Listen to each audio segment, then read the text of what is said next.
Higit kalahating oras mula nang sumama si Francis sa lalaking nakaberde.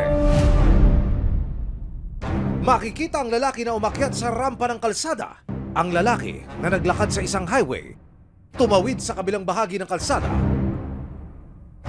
At para bang may dinudura. Pero hindi raw niya kilala. Hindi niya alam yung pangalan. Hindi niya po alam yung pangalan. Anong tawag lang niya? Tabatchoy po. Si Taba. Tsaka Tabatchoy yung tawag niya. So ano ginawa ninyo? Kinuhaan niyo ng litrato yung CCTV? Ganun ba? Tapos Hindi pinakita ninyo sa anak ninyo? Nung nasa presinto na, nasa cellphone ko po yung pinanood ko sa kanya yung, Nak, ito ba yung gumawa sa'yo niyan? Sabi niya, Opo, Papa, opo. Ang sinasabi sa kanya, Francis, Papa, pakulong mo ha. Ano siya, Papa, pakulong mo. Yung malaking tabatchoy. Ano ginawa sa'yo? Ha? Pinakulong mo? Ano yung huling sinabi sa inyo ng anak niyong si Francis? Ayun po, niyakap niya ako. Sabi niya na sa akin, Papa, love mo lang si Mama ha. Sabi niya siya sa akin, Papa, love mo. Sabi ko, opo, love ko si Mama mo. Sabi ko, ikaw din, love din kita. Kaya sabi ko, kapit lang na, sabi ko, kaya natin to. Sabi niya, sige pa, lalaban daw siya.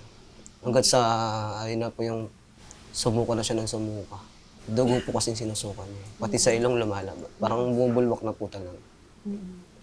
Sabi ko sa kanya, Nak, tama na po, please. Sabi ko sa kanya, natatakot si Papa. Sabi ko, natatakot si Papa. Kasi nga po yung mga kasama niya sa ospital, ganoon din po yung nangyari. Mga namamatay po. Sabi ko, Nak, natatakot si Papa. Ngumiti siya sa akin, tapos yung ngipin niya po namumula ako sa dugo ko. Gumanong siya. Sabi niya, Papa, okay lang yan.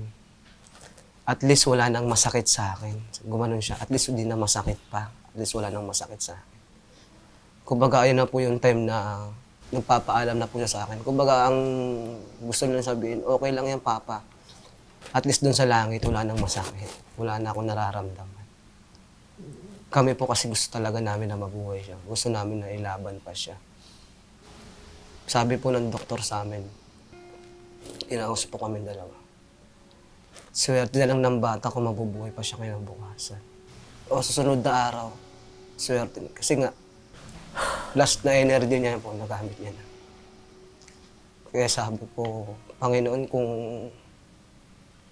sa amin po si Francis, kumbaga kung pinagkakalop niya pa sa amin si Francis. Panginoon, pagagalingin mo siya eh. Pero kung di na po talaga, sabi ko, Panginoon, sinosurrender na po namin si Francis. Huwag lang po siyang mahihirapan. Kasi nga po nakikita na namin, nahihirapan na yung bata, eh, nilalaban lang po talaga niya eh. Kasi gusto niya pa talaga kami makasama. Nung nasa ospital po siya, pag kinukuhaan siya ng dugo, lagi po akong lumuluha, lumiiyak. Kasi nahihirapan siya eh. Sumisigaw siya na, ayoko na po. Tapos umiiyak ako. Sinihila niya yung damit ko, sinasabi sa akin. Ginagano niya yung mata ko, Pa, huwag kang iiyak. Sabi ko, huwag kang iiyak, magpakatatag ka pa. Sabi ko, ikaw, sabi ko na, lumabang ka lang. Sabi ko, lumabang ka lang. Napakatapak ng anak ninyo. Nung bago po siya mamatay nun, Humiling po yun siya sa amin. Sabi niya po sa amin, sabi niya, dalawa daw po kami ng papa niya magbantay. Kaso nasa ICU po kasi siya. Kaya hindi po pwede ng dalawa yung bantay. Kaya sabi ko po sa kanya, si papa na lang ngayon, Nak, tapos bukas si mama na lang ulit ha. Kasi iba-iba po kasi nagbabantay sa kanya. Yung lola niya po kasi nagbabantay din. Tapos nung araw na yun, sabi ko po, sana pinagbigyan na lang namin siya. Kaso hindi nga po talaga pwede. Kasi kung alam lang po namin na yung araw na yun pala, mamamatay din siya. Lahat ng lakas niya nagamit na daw po niya. Sabi po sa amin, sabi niya, gustuhin man naming operahan si Francis, kaso hindi nakakayanin. Kasi nga hindi na kaya ng katawan ng bata. Sabi niya, gusto pang mabuhay ni Francis. Gustong gusto niya pa. Ang kaso yung katawan niya ang bumigay.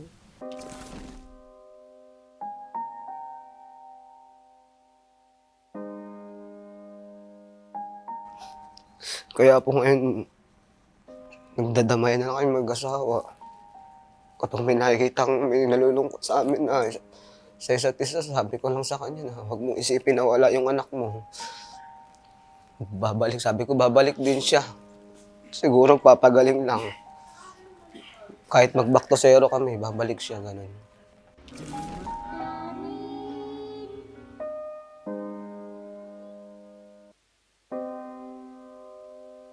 Ang paggawa sa kanya, masaklap eh.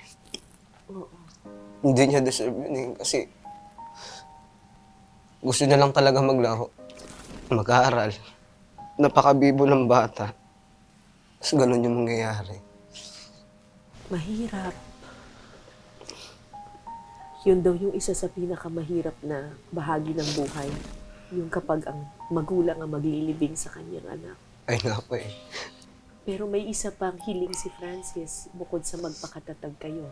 Ayun nga po yung Ang hiling ni hostisya. Francis ay ipakulong, Ipakulong nga. magkaroon ng hustisya. Anong pinagdarasal ninyo ngayon?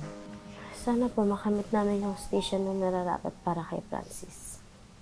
Ayun po talaga. Kasi hindi niya po deserve yun. Gustong-gusto lang maglaro ng anak namin kaya po lumalabas yun kasi nag-iisa lang po siya. Hustisya lang po talaga yung gusto namin makamit. Mabigyan siya ng hustisya. Kung kami lang nga po magdidesisyon, dapat buhay din eh. Buhay yung kinuha niya eh. Kaso hindi naman po kami. Batas pa rin naman po yung mananaig. 20 years old na yung suspect, diba? Opo nga eh. Buti na lang yung anak nila pag nakakulong, makakakain, makakatulog eh. Eh yung anak namin, hindi na mababalik yung buhay.